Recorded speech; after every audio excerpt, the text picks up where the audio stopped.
I think is really important for parents and teachers to know is that it is really up to us to hold on to our power in being able to use these means of communication carefully with our children. And so often, instead, parents feel like, well, it's out there and everybody else is doing it and everybody else has it, so we just have to do it and stand back. And especially in adolescence, with this myth that adolescence is about independence, which is not really what adolescence is about. It's about reconfiguring our relationships, but none of us are ever really independent in our lives, ever. We think, oh, then it's really time to stand back. But I just don't think that that works. I think we have to be right in there helping children figure out what they need to be watching or listening to and for how long, so that it's helpful and not destructive. And there's a lot of good stuff that you can get in any of these means, and there's a lot of really horrendous stuff. And our children are too young to figure that out for themselves without us. I sometimes think that when you have an adolescent, it's sort of like when you had a baby, in the sense that you're up a lot at night. And so when they go out at night, there are a couple of questions that it's okay to ask them, like, where are you going? Who are you going with? How are you getting there? How are you getting back? Is somebody who's driving who's not going to be drinking? I will, you can tell me if somebody has. I'll come get you. There's no penalty for knowing about that. And I'll be up waiting for you. And so you end up sometimes going to bed pretty late, although it's okay for you to tell them what time you want them back to. And if they know that you'll be awake, they may be angry and annoyed and feel like you don't trust them. But underneath that, they have the sense that you care enough. And it also, I think, means that if they've been using drugs or alcohol, they kind of know that you're going to be looking and seeing what kind of shape they're in. And you may find out that you need to help them with that. But it may also, I think, reduce their sense that they need to, partly because they know that you were there. When my son, who's now in his late 20s, was 15, he told me, there are all these promiscuous girls in high school, and I think that they're actually really good kids and they don't want to be doing this, but they feel like their parents just don't care about them. And so they're looking for other people to care about them. Right there. Right there. I think you ought to be there, and you ought to let them know you're there. I always love to tell about Josh. Josh's 14-year-old daughter. Who's 22 now. Who's 22. And she's successful.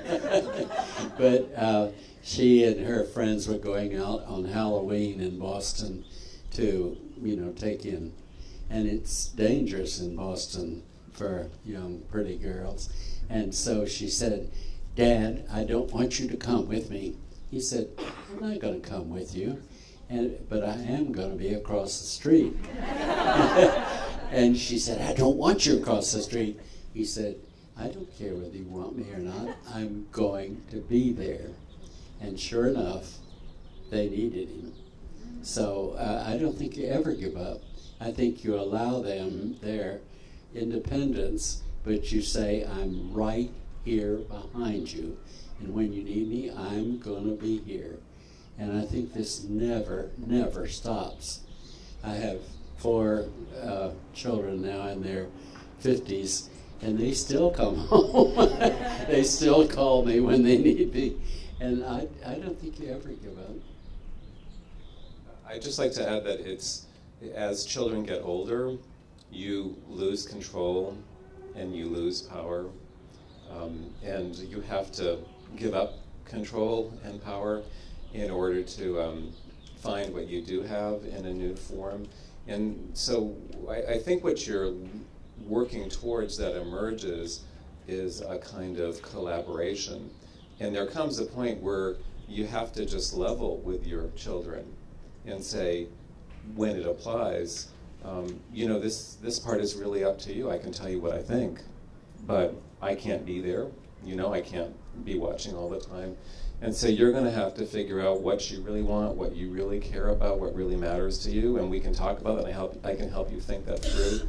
But then this is going to be up to you. And I think that there's a kind of respect in that helps kids reach for what they can reach for and leaves things open for them to come back when they need more help.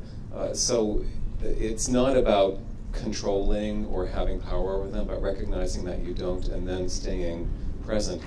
Well, now you know why I invited them here. I invited them because they're my Dalai Lamas and they're my friends. And so, as a friend raiser, I'm hoping that if you feel as moved as I have and do, you will take the time to get to know their work, and that over time you will get involved as well. And maybe one day you will want to join them the way I have joined them. They've come today out of just the goodness and love of the